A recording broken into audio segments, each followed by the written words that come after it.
What's up, fight fans? Welcome to Mr. Mustache MMA News. Today, I want to discuss Garry's victory last Saturday, UFC 303 over Michael Venom Page. But before we get into it, don't forget to hit the like and subscribe button to continue getting more MMA content by yours truly and to help the channel grow. All right, guys, getting right into it. Garry defeats Michael Page, unanimous decision, 29-28 across the board.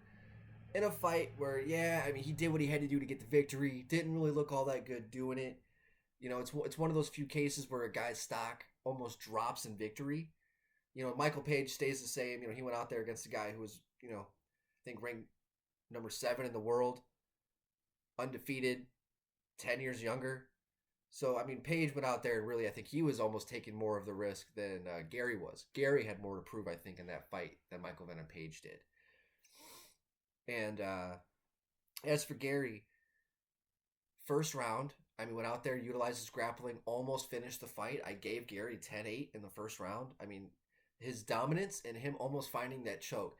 And I think, and it might have been the emotional look on MVP's face that kind of sealed the deal for me on giving it a 10-8 because, you see the genuine fear in his face. Garry almost had that choke for a minute. It was not like he synced it in and MVP got right out of it. It was close. And all that top control time that he had, at least position control time that he had in the round, I gave Garry a 10-8. Second round, MVP was really able to find the range, use good takedown defense, and just punish Garry. Won the second round. So I thought that if MVP was able to just win that third round, I thought it could have at least been a draw.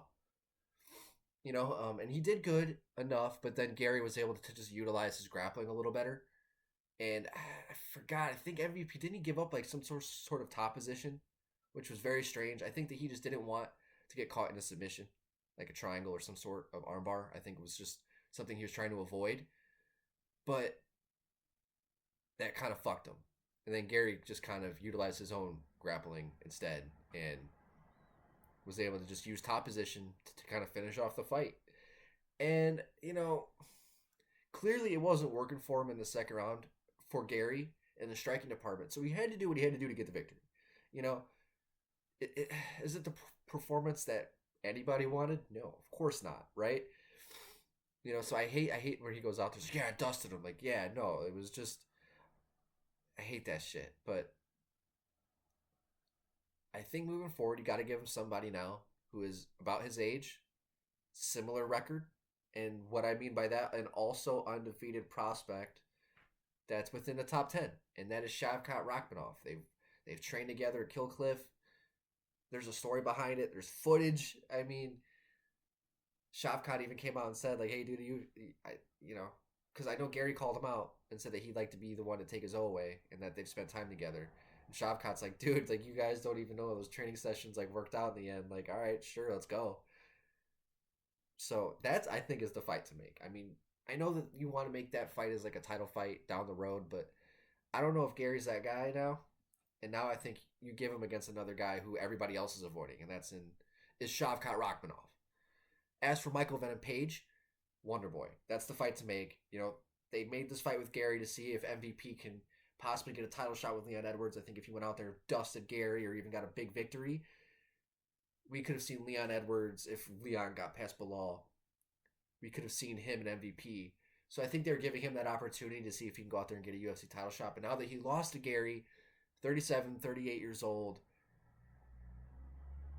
around the same age as Stephen Wonderboy Thompson at welterweight, another, undefeated kickboxer, not undefeated in MMA, but, an undefeated guy in the world of kickboxing, right? Makes perfect sense. And I know people say that those fights can be boring because they're point fighters and, they're so technical. But that's where you find out who's the best, right? Even if it is close and even if it is technical and a little bit of a lack of action, you still get to see who's kind of the better guy. And that's why I like to see that fight. I think it makes sense during the exact same stages of their careers. Come on. Come on. How else do I got to sell that fight to you guys? So MVP, Wonder Boy, I think Garry, Shavkat, perfect fucking sense. Guys, let me know in the comment section what you guys think of that fight and what you guys think is the in store of the future of both fighters. Love to hear your guys' thoughts. And if you haven't already, don't forget to hit that like and subscribe button to continue getting more MMA content by yours truly. Help the channel grow. Mr. Mustache, MMA news out. Let's fucking go, fight fans.